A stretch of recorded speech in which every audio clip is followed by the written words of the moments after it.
Hello, everybody. Welcome to the show. We are recording this on Tuesday evening. I believe it is June 11th. Finally got it right. So happy about that. Um, Chilling here as always. It is hot as hell here. Um, so I'm trying to make do with the heat. I know I shouldn't complain You about got that. the AC 40 bucks cranking or though. what? You got the AC Not going? yet. Not Oh, quite eh? that bad. I'm trying to like cheap ass it and just Yeah, like not do that, you I know? respect it. Um, Yeah, but I'll reach a point, I'm sure, where it's too much to bear, and I've got yeah, to, stop being cheap, yeah. and actually survive in my own place. I've Um, had it pretty cranked this week. It's hot out too, so is it? it's hot. Oh, it's hot out. Yeah, What it's kind just of temperature are we talking? 26 out. This is Canadian temperature. Yeah, about 26. I don't know what that Imperial equates. system. I don't know what that equates into an American system, but it's hot out. I kind of like cooler, like I don't know, like I'm just not the biggest like let's go sweat my ass off while I sit outside kind of guy, right? Like We, I like to have a little breeze, you know, kind of you were saying New average, York nice weather weather. was like perfect, right? Like The 50 last time, Fahrenheit, yeah, 55. last time we were out there, it was just I loved it. I love it. But I don't know. A lot of people would call me an idiot, right? Because who doesn't like sunshine? But sometimes I just don't like. Yeah, I get it. I know you. So I know you're watching the Stanley Cup final. Are you watching the NBA finals? Um, a little bit. So I'm keeping track of it. And honestly, when I heard, so here's my theory on it. Now, last night was pretty crazy, right? Like 1 point, um, and fucking Lowry with that shot. And at first, I thought he airballed it, but it turns out it was actually tipped. But crazy game. I thought Durant. You see Durant go out there, and he's a monster, right? He literally changed their whole team, Yeah. and then he gets injured like that. But my first thought was when they were like, "Yeah, Durant's coming back here for Game 5." I'm like, "Oh fuck, Golden State's gonna win in 7 now. You watch," because the NBA is all about a narrative, right? And they like to script everything. It's like I don't know, like to me, it's everything's just scripted as hell. I don't know why, but every time, every year you watch the playoffs, and it's just like, it's just like it's scripted to me, a lot of it. And so we'll see. I think I honestly might be a Canadian. I'm not a big basketball guy, but would love Toronto to win. Yeah. But there's something in me that says Golden State's going to win in 7 for a huge Oof. upset. I I know, certainly right? hope Like so. crazy, right? But there's just something in me that sees it happening. So yeah, we'll see. We'll see. Well, I want that for entertainment purposes, and also I have money on the Warriors to win the series. So, especially for that reason, I normally do I was not like thinking the about. Warriors at all. But your wallet is your fandom I, at a certain point. I was I was thinking about taking a series bet on them. Actually, before the last game, I didn't, and I wish I would have because the odds would have been a lot nicer then than Yeah. they are today. But yeah, I'm probably just going to stay away. I have nothing on that series. The only money I have going on anything right now is in the NHL, and I still have this bet on Boston to win the cup. Like it gives me like a 10-1 odds pretty much, and I picked that up back in the first round. So that's the only one I'm really going for, and that's Game 7 tomorrow night. So we'll see if Sweet. Prince gets a payday. I've been just like I thought yesterday's game was so weird though. The game 5, it's just like I've been in like a weird like kind of mood about it like the entire day, Yeah, like all last night. Because I mean they won and I wanted them to win, the Warriors, but I mean clearly the Durant injury, it just sucks to see, and it looks like it's something way more uh, serious than it was the first time. It went from a calf injury to now probably a torn Achilles, which is probably the well, worst injury you can yeah, get out of a basketball player. Achilles injuries are just Like terrible. ACLs are like anybody can come back from an ACL at this point. ACLs used to be a career ender. Like an Achilles Yeah, still kind of is. Achilles is Where it takes you out for so long. Like there's even I remember it happened to Henrik or Eric Carlson when he was with the Senators, and he got his like Achilles kind of sliced actually one day oof. in a game. Yeah, and he was out for a long time. Like Achilles injuries are not quick. Like those they take Well, you out for a I long just think time. it's because like you talked about narratives and like the narrative was shaping up amazingly. So like Oh Durant yeah, goes to this team like after his team lost after having a 3-1 lead versus them, the yeah, Thunder back in the, a couple of years ago. And then yeah, you have this narrative where he might come back and like take his team back from 3-1 deficit, and I yeah. thought that would have been amazing, just I mean, storylines are I what make it interesting at the end of the day. I So can still see this playing I feel out for in the Golden guy. State's way because, it's one thing too where, they're playing in Toronto and then the Toronto crowd just, when he got injured, they were pumped, right? And when you're the road team, that's like disrespect, right? That's It's like shitty to you're see. I didn't like that. disrespecting my brother, it's Yeah. like fuck you guys. We're on a like if we were on a mission before, now we are like locked and loaded, like this is it, right? And And I so think I don't you want to want make it more like Toronto narratives. people are like mean thing because I think like almost every fan base would have done something similar, but it still It's is like it's really sports. shitty to see. It is. It's sports, right? It's shitty. It happens. Canadian fans get pretty wild. Um, we like our teams, but yeah, I think you know what. There's kind of a storybook kind of thing going on both sides. Toronto would be their first championship, but just seeing how that all played out, and it's like, oh man, if that team's gonna rally, if they're gonna dig deep, gut check time, that'll be the moment where their man Yeah. went down. He was playing huge for them. You could see it, like the momentum. It was just like, with Golden State when he was out there, and then he's out. And it's like, okay, the boys just lost their brother again, and the fans were all over him. Yeah.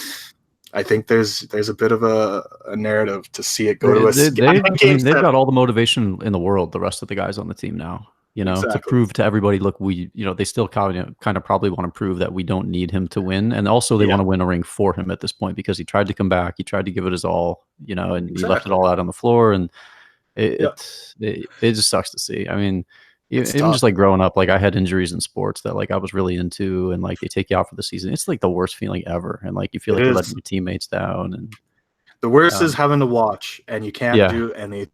Yep. That's the worst. And I mean, this is like youth sports we're talking about. I can't imagine, what it feels like in the NBA finals. So, anyway, we've probably lost every single listener at this point already. But moving on to what everybody tuned in for, we're going to talk some price action. So let us start with Big Daddy Bitcoin. And when you are looking at the charts, what have you seen? I guess since we did this, it's been like a couple, 2-3 weeks. So I think last time it was, I can't even remember the last time it was just us where the price was, but it was, in general for the last while, we've been in a lot of chop, to say the least, right? We've just kind of been bouncing around some levels right now. There's nothing, substantial happening, especially the last few days. It's kind of just been this 75 to 8K, 8K down to 75. So both zones are showing that, there's buyers and sellers, right? They're getting defended hard on each side. I think for now, it's like, I still, there's a lot of bearish biases out there right now, right? And from the last time we were talking, my thesis was, I still think June is going to play out fairly decently for us. And I wouldn't, I do believe 10K is still on the table. And at this moment, I still do believe it is on the table. There's nothing has happened yet to tell me that, okay, well, this whole rally is now fucked. It's done, right? At this point, we haven't had anything that tells me that. I'm of the impression that it's not like fucked, but I think we're going to be range bound, in my opinion, between like either that 63, 7,300 level or 73, 83 or both. I think one thing I was kind of thinking about, and because I'm always trying to think like, am I on the right track with my thesis? Am I right or am I wrong? Because if you're wrong, you're gonna know you're wrong, and then you got to figure out why you're wrong and then make a change, right? One thing I've been thinking about is like, okay, well, like, is my thesis wrong to be bullish in June? And a lot of guys I have a lot of respect for are actually very bearish. And a lot of them have price targets that are going way down. But, every dump we've seen so far has been getting just bought back up. And so it's just kind of getting into one of those weird moments with Bitcoin where a lot of people are going to pile into shorts. And this is just something from like the last Bitcoin bull that I do remember quite vividly, because I was on the wrong side of things on this a few times, where you look at things, maybe it's kind of getting a little bit range bound, right? Kind of like what we've seen so far. There's not a whole lot going on. You're still getting moves. You're getting good moves, and there's some great opportunities to trade. But in terms of a substantial move, there's nothing too serious. And so you start thinking, okay, we've just gone up so much. It's done now. It's getting exhausted. And then it turns out to be some like reaccumulation phase, right? And it just keeps going, and it completely blows out the shorts. And then it's, maybe it goes for its last rip higher or something like that, right? So that's the possibility that I'm seeing right now, because, to me, when I'm looking at it, like, I can't say that, shorting's a bad call either, right? It's just, we're in this range right now, and we just need I want a substantial move first, right? You get a good move, you get some volume on that baby, and then you can say, okay, the market's kind of telling me what it wants to do now. At this point, I don't really have it. I'm still, my thesis from a few months, like a month back or so, has been bullish, but it's kind of just sit on your hands and see what the market wants to do right now. Yeah. 8K is getting, pushed down. 7,500's getting, defended when it goes down there. This is just the last few days too, so, and there's also fractals that are, I don't know if people like to say, look at fractals. I'm not a huge fractal guy, but what? I'll look at them and I'll give them some attention. And sometimes it fits my bias, sometimes it doesn't. And when it fits your bias, it's like, oh, that's kind of neat. But there's some pretty interesting bullish fractals out there too that looks like it could be, really mimicking a market structure that we had not long ago. Back, during this kind of rally we've seen, it was a similar market structure back in kind of that 5-6K area, if I'm not mistaken. So, to me right now, though, above all else, is let's just see what the market wants to do, Yeah, I think it's exactly right. We're in like a wait and see period here. And I think back to 2017 when everything was clearly bullish and some of the emotions I was feeling at that time. And I do remember distinct periods where I was just like sitting at a computer, staring at a chart and just being like, do something. Like, my God, go up, do something, like where you're just like bored to death. And so I think that can be expected. Especially as we enter what we believe, I think, is the beginning stages of a bull market. Well, I tell you, like, just like the other day, God, Bitcoin was down. It might have been like 2 days ago or so. It wasn't long ago, and I was net short, and so I'm watching this thing, and it's like, Bitcoin, it's down around like 75-ish, the zone, and it just, it looks like it's gaining momentum to drop and just nuke and go down hard, and then it just keeps bouncing up. And I'm just sitting there, I'm net short still at this point. I'm getting pissed off, like I was texting Z-Bob. I was just like, man, I'm just losing my mind. I'm going to throw my computer out the window soon if this, because it's like everything I'm looking at says, hey, we should be dumping. This wants to nuke. But yet then it just keeps on getting defended. So I ended up just going fucking tilt to neutral because I was like, I'm going to lose my mind here. And then, you know what? Next day I wake up and the market's up. It was that was yesterday where it was up like 5% or something, 4 or 5%, right? And so this is the thing where, and I wake up thinking, thank God I didn't try fighting this even more, and I just went neutral, because that would have been a bad way to wake up and start my day. But that's kind of the thing right now. Yeah, I think like this is not the time to go like, go 50x on something and hope that you get a quick pop where you're going to make a shitload of profit. I think this is like the period to, maybe have like a low leverage something, a short or a long or whatever you prefer, whatever your bias is on the market. But I think it's also important for people to remember that like things can stay flat and boring as shit for like longer than you would think. Like I look back to this period in early 17, where the Bitcoin price at the end of the previous December of 16 was about like 950, 1,000 or so. And it hovered around like let's say like 950 to like 1,300 for a solid 5 months, just within that like $500 range. And so, I mean, these things can go on for quite some time. So be prepared to have like a boring ass 2 to 3 months minimum. And I think that actually fits with some of the fractals you were talking about. If you go back to like 2014, where if you're comparing this to that, then we should have a couple more months of just flatness if we're matching those patterns. It's funny because then we say it's like, oh, it's kind of boring. And you know what? I think for somebody who's not actively trading it, it is boring. It's like, come on, just give me something substantial. But at the same time, for the guys who are, trading on leverage, going long, going short, the swings right now are great. Just playing between 75 and 8K. That's true. Like, that's money right there, right? Like that's a good move to be able to take advantage of. But it'll be interesting, and it's always that thing of staying on your toes, because Nothing ever stays the same forever. So you can trade a range until the range is no longer. And you just don't want to be on the wrong side when that range, decides it's no longer a range. So, Yeah. It's kind of tricky at times. But, an interesting thing to me is, and I've seen a few people post about it, how there's kind of this downward trend line right now. And price just keeps kind of going up and smacking off of it, and then it goes down. And so, here, if we want to talk a bullish bias, this is something that, at least when I trade, when I see something, whether it be support resistance in the form of, order blocks or, horizontals or, like just anything, right? You got your weird trend lines. The more tests you get on it, the more likelihood that it is going to break, right? And so one interesting thing is, there's this downward trend line that's kind of we've been trying to go higher, and then we just keep on getting slammed back down. So one thing I'm watching is this trend line, it's going to break, right? Like we're going to pop out of it. I expect that we pop out of it. And my main reasoning at this point, we pop out, and I'm looking for about 83.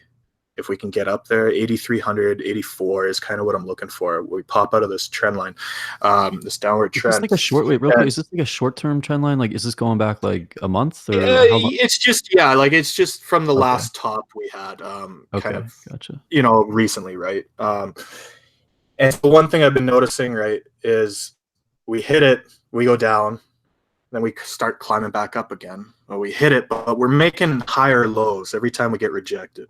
Yeah. So, this is something that I look at and I say, okay, well, this is, sure, granted, we're making lower highs at the moment, but these higher lows are very interesting to me as well, right? So it's like, okay, this is showing me buyers are stepping in still, right? So if I was to look at this, I would say, a break upwards is coming on this, particular situation.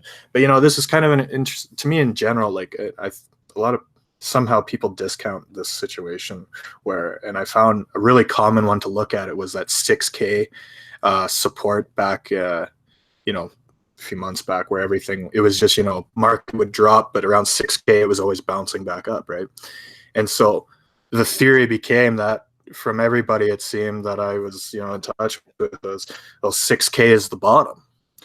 And I was kind of scared about hearing that, because it's like, well, okay, let's look at this chart. And this is, to me, the best example is just to look at that situation here that I'm going to explain, to kind of get an understanding on how I, kind of look at these things. And, they're the same if it's a resistance or a support, it doesn't change. But you look at it, and it went down to 6K, and then it popped off of that hard, right? And then eventually it goes back down to 6K again. And then, big pop higher again. But it's not as high as the first pop. And then it'll do it again, and it'll go back down to 6K. And then it pops again, but this pop again is a lower high. And it kept making these lower highs off these pops off 6K, and then finally 6K breaks, right? And so that's just the classic, you test something so many times, eventually it's just going to give in, right? So, yeah. Agreed. I think, I would concur with most of that. And then on the alt side of things, you're seeing the occasional thing pump, some of the Binance Launchpad coins, some random sort of alts. I think Litecoin is doing pretty damn well right now. Obviously, that halving story is a big one with Litecoin, and it tends to kind of lead some of the other markets. So that's definitely one to watch, is Litecoin. I would say for people, I have nothing in it, full disclosure, but maybe that'll change by the end of this.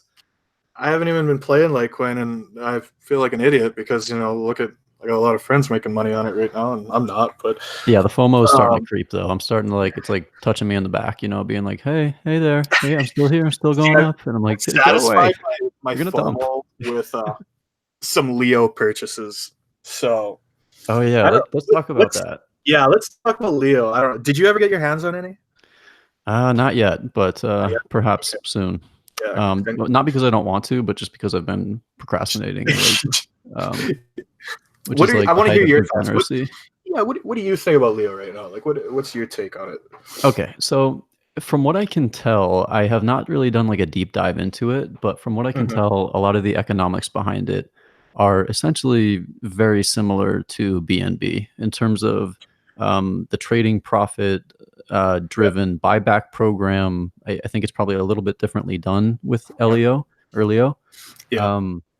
But I think a lot of the, sort of reasons for it to have a use are pretty similar with Binance Coin. It's interesting to see, like, this is one of the most, it's really a fascinating little, it's a fascinating token to analyze because there's no other tokens on the market like it right now.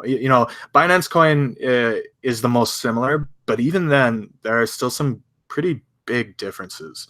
And so it's really intriguing to me, this whole, the situation. And, it's, to me, the biggest risk of holding this thing is, pretty much Finex one day just having, their site, I don't know, locked or whatever, seized. They're so slippery though. They've been so slippery, and that's it's like they're greased, and like the regulators are trying to catch like a buttered up pig or something. They just always get away. It reminds me of like that Family Guy episode where there's like that naked guy running around. He's like covered in grease, and he's just a menace because nobody can tackle him. Like cops are just sliding off him. That's the thing, right? Because everybody likes to shit on Finex. It's just the popular thing to do. Meanwhile, they've actually, their exchange is bar none one of the nicest exchanges to use, in my opinion. Like, it's beautiful. The UI is like, everything really about it is just, this is a great exchange, but people don't want to appreciate that part of it. It's anything they can do to pick at it. And personally, so, that risk of, them potentially just getting shut down, which to me, I see as a very, there would be some people who I imagine would advocate that it is like an extremely high percentage chance. I don't believe that. And so this is my thing with buying Leo. Leo, you're pretty much buying Bitfinex. You're buying the health of Bitfinex, right? And so the market will tell you if Bitfinex is in some shit, Leo to me will represent it probably. I think, you look at it too, there's a lot of neat things like, to me, the hype is warranted. There's a lot of hype around it right now, and it is warranted. Tons. For one, all I see people talk about. Yeah. Yeah. And it is warranted because to me, it's, the people getting hyped up are the people who understand token economics. And this one is on a whole nother level of like just designed to go up, right? Like it's when their token burn program is set to go until there's literally no no tokens left, right? That's the goal, is to buy everything. Binance Coin is only to like what, 50% of the supply. So exactly. That buy pressure that dies off over time. But with Leo, that's not the case. And Leo, another thing is they're doing buybacks monthly, whereas Binance Coin does them quarterly, if I'm not mistaken. Yes. And Binance Coin does them based off of a percentage of their profits every quarter, whereas Leo is going off of revenue. So different situations, right? You could be, when they're just going off of their revenue every month, well, that's kind of attractive, right? So I think they both are, it's like they're slightly different, but like the end result is very similar. They are different. It's all, it's just in the details. The general concept is very much the same, but it's just these little details. And this is where, to me, it's like, okay, if I'm going to say which coin I'd be more bullish on at the moment, it would be Leo, just because, it's so new, it just hit the market. I see a lot of people kind of doing this whole market cap thing where, well, just look at its market cap, it just hit the market. And I think with this coin, judging its market cap in this sense to me, it's not right, just because of the economics behind this token, right? And it's the market cap could literally, as they buy and burn more, Exactly. Well, and here's the thing, right? The market cap could stay at 1 billion, say it could be flat at 1 billion for its entire life, but the token price is going to go up. As long if it just stays there, the token price would still go up because, you know what I mean? It's a deflationary. They're eliminating supply off of the market every month, right? So it's an interesting token. Like when you hear there's guys, and like the whales who got in, like people putting up like $100 million into this thing, their buy-in point was at $1, right? So this is another interesting thing to me where there's no pre-sale discounts where the minute it hits the market, guys are up 5x. And so they just want to dump and get it out. That's not the case, right? So it's an interesting situation, interesting token. To me, it's fascinating because the most similar one that I can remember that was like this was Gambit token. And Killer, Yeah. I know you Shout love out that Calling token. Crypto.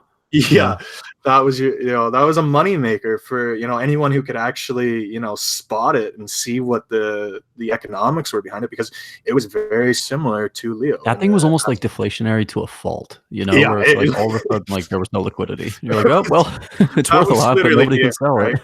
Have fun. Deflation, the Enjoy. spread would be like 10%, and Yeah. it's just, but at the same Like, time, God, that I can't even get out of this shit. It's worth like, yeah. But there's a lot of guys who made a lot of money on that token because of the economics behind it, and it went from being dirt cheap to a lot of money just because of the deflationary burn style of it. So yeah, it's cool to see. I bought some, and but I'm not gonna get stupid and just go all out, because I think a lot of people might get a little too excited and not recognize the potential downside. Right. yeah. And I think we're a there's long way downside. from that, but yeah, I mean, it happens at the end of every bullish, like crazy Exactly. parabolic run. I think like one of the interesting things that like I keep going back to with both of these, being BNB and Leo, is I think the way that the burns are set up, like what I like about it is it's essentially, the buy support is going to be stronger the more volume that each of these exchanges have. And so if we think about what kind of cycle we're probably entering, a bull market, volumes are going to be shooting up on all these exchanges like really, really high. And that's going to increase the buyback and the burn rates of all these tokens. So in some sense, the buybacks will scale with the markets and the liquidity increasing, which I think is a very interesting concept. Because, if they have a certain amount of profit based on a certain amount of volume, and the overall volume is just like skyrocketing, and that buyback percentage is not growing, then eventually its effect is going to be diminished. But with the way they've set it up, being a percentage of fees, that should really grow with the markets of the coins themselves. And I find that very interesting. Yeah, I think, and two, the fact that Binance and Finex are both, in the works to get derivatives trading going on their platforms. Yeah, that's even bigger to me. That's where what the real money can be, start flowing in. Like, granted, these guys are making a ton of money, but the minute you start adding in that, different futures contracts, swaps, whatever it may be, that's where things can really just, the floodgates open, right? And so yeah, there's a lot to be very bullish about with Binance Coin and Leo. I don't own any Binance token though myself. I only own Leo at the moment, so take everything I say with a grain of salt, because I am a token holder of Leo, but that's because I feel I see the value in it. So yeah, agreed. I think they're interesting concepts, and I expect them both to continue to do well. I mean, obviously the Binance chart is like bullish. It's like the most bullish alt chart right now. It's in like a clear parabolic uptrend, and very few are like, some are kind of peaking into that sort of area where they're starting that process. But this one's been like confirmed in that sort of range for, or that trend for like a solid like 5-6 months, I think, at least at this point. So exchange tokens are cool. Like, they're everything about them, to me, it's like, yeah, this is pretty much equity in the exchange. But well, like, even if it's not, if it's perceived as such, then that may be enough for the price to cooperate, right? Well, everything about it, to me, just the burn, right? The token burn is, those are just corporate buybacks, right? Like, that's and then you look at what corporate buybacks have done to the stock market. Those are, they're holding it up, those, when there's days where people are like, why is the market still going up? There's like no volume or anything, and then you go and check, it's like, wow, corporate buybacks were at a high this month. Like, well, that's pretty crazy. You know what I mean? Like, it's just that continuous support, which, when it comes down, and this is kind of the neat thing that I think, exchange tokens, I love about them.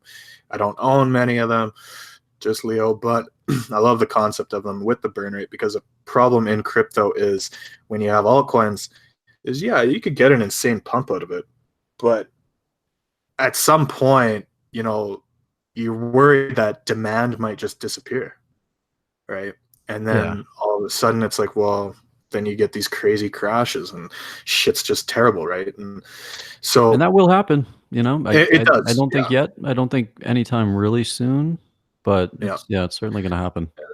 Yeah, and Not that's the new thing, to right? So anybody. there's just that extra factor of, there is a buying demand, and it's always going to be there to a degree, right? So Yeah. yeah. Let's pivot a little bit. You were talking to me a little bit about this story you were reading. I think, was it Pablo Escobar's son, Yeah, brother, I think uncle? his name is like Roberto Escobar or something. Pablo Escobar's brother. So everybody knows who Pablo Escobar is, right? Like, he was the cocaine king and a goddamn, ruthless animal. Um, anyway, so his brother, who, mind you, was actually very much involved with Pablo's cartel operations. He was the head guy of, the different hit crews that he would be hiring, and he'd be dealing with Pablo's money, all this stuff. So very involved, right? And so this guy, you could honestly call this guy's a gangster, right? Like, this guy is a thug. You don't really want to fuck around with this guy. So he's gotten into crypto, right? And there's, this thing, he's been kind of going on for a while now, months. And he had this thing, Diet Bitcoin.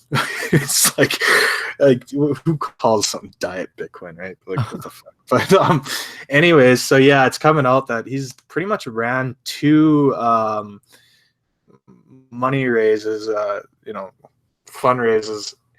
And the first one, for example, the Diet Bitcoin, apparently, like, the chain wasn't even working at points. Like, the blockchain was just dormant. Like, there was nothing going on. Like, pure scam, right? So you got millions from it.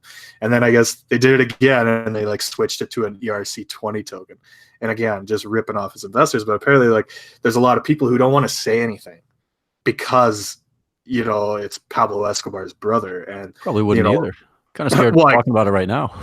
Exactly, right? It's like, you don't want to fuck around with this guy. And like, to me, and so it's kind of an interesting thing, even on just, kind of theory of why, people were going into this. And part of the article was like, the guy was like, well, this is Pablo Escobar's brother, right? I figured I'd give some money because, I'm thinking this guy knows all about this stuff. And so he can make something out of this. Right. And so that was kind of the theory of some people giving money to him. And now they're realizing, oh, we just got swindled. And it's like, okay, well, that guy is into that stuff, though. And I can't just say, like, hey, man, I want my money back, or try to hunt this guy down, because who knows what he is into, right? And who he's got as bodyguards with him. You know what I mean? So, yeah, that's kind of, I don't know. I was just reading this article today, and it made me laugh, because it was just like, yeah, this is crypto. Here we go. It's just another moment of, like, fucking great. We got Pablo Escobar's brother ripping people off, and they're too scared to say anything because it's Pablo Escobar's brother. And, yeah, add another subplot to the movie. That is the world of crypto, right? Just another day in crypto. Yeah, I think it's very fascinating. I'm scared to say too much, other than definitely not a scam. Great project, love it. All the best to everybody involved. Don't look into me. Leave me alone. Yeah, whatever. Huge fan of the work. Yeah. Love it. Anyway, all right, buddy. We are gonna wrap this up. I'm glad we got to talk a little bit of markets, a little bit of alts, exchange tokens, which I think are top of everybody's mind. I know I've been seeing a ton about them on Twitter and everything. So yeah, I've been wanting to kind of hash those out a little bit. So I'm glad we got an opportunity to spend some time on that. Absolutely. Yeah, this was good. I enjoyed it, as usual. All right, lovely people. Thank you for tuning in, as always. And we will chat with y'all next week. Peace. Later.